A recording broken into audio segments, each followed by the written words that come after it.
And God said, let us make man into our image, after our likeness. Genesis chapter 2 verse 7. And God formed man out of the dust of the earth, and God breathed into his nostrils the breath of life. The word translated breath in Hebrew in that scripture is the word called ruach. Ruach is the same word that stands for spirit, it stands for wind, and it stands for breath. Spirit, wind, and breath. So God breathed his spirits into man's nostrils, and man became a living soul. So the breath of life is the Spirit of God, and he breathed into his nostrils the breath of life, and man became a living conscious soul. Which means man is not merely like God. Man has God. Man is a representation of God. Man is a carrier of God. Man is God. Man is the Spirit of God individualized. Man is a Spirit of God limited within a particular spatial dimension that is defined by the man's own body. Man is God's spirit cut off from connected awareness. Man is God's spirit within an individualized body. This was the same thing Jesus said to them in John chapter 10 verse 34 to 36. When he said, my Father and I, we are one. And they picked up stones to stone him to death. And Jesus said, many good works have I shown unto you, but for which of these works are you trying to stone me? And they said to him, for none of your good works are we trying to stone you, but for you, being a man, trying to compare yourself to God.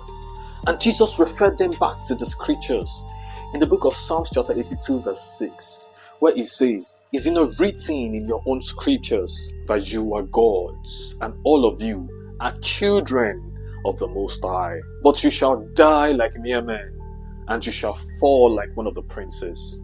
This is a very interesting topic to me, because the Bible is saying in the book of Psalms that you will die like a mere man. Everybody dies like mere men. So why is it saying you will die like a mere man? Does it mean you're not supposed to actually die like a mere man?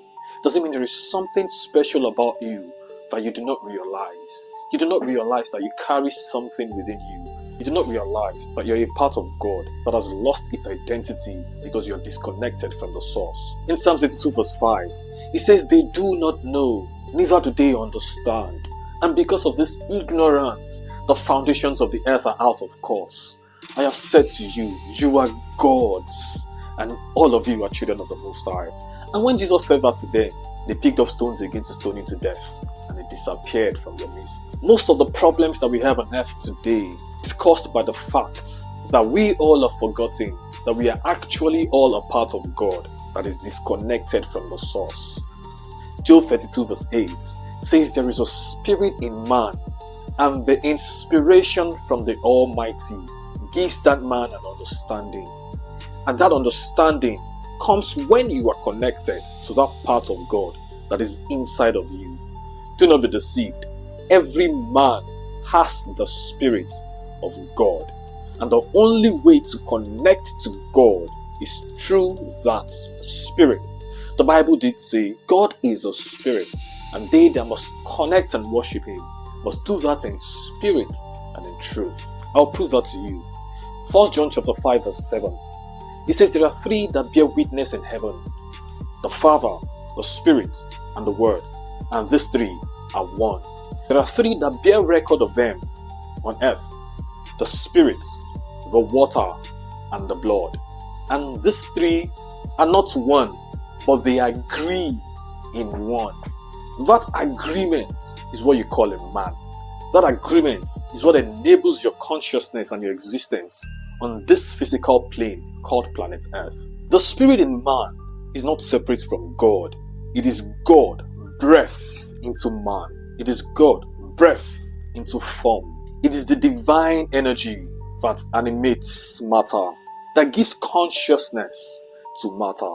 There are three that bear witness on earth, and this is the first witness on earth: the Spirit of God, which is the portion of God that resides in all men.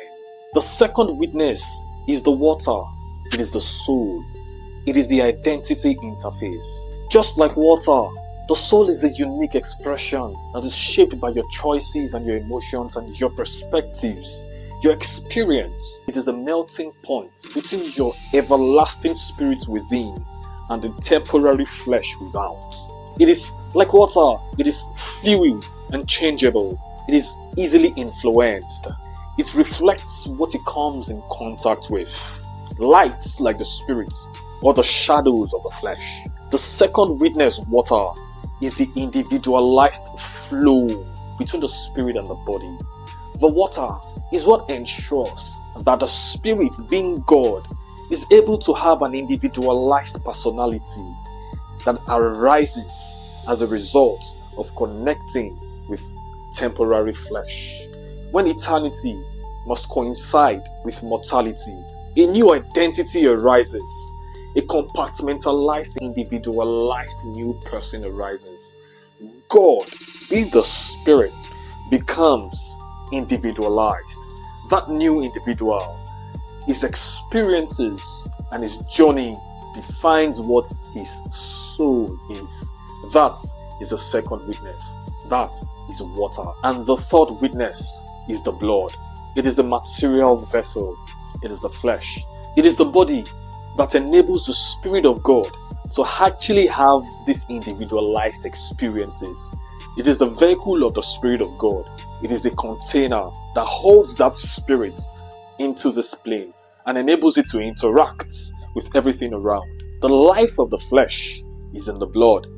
The blood and the flesh, or your body, represents matter.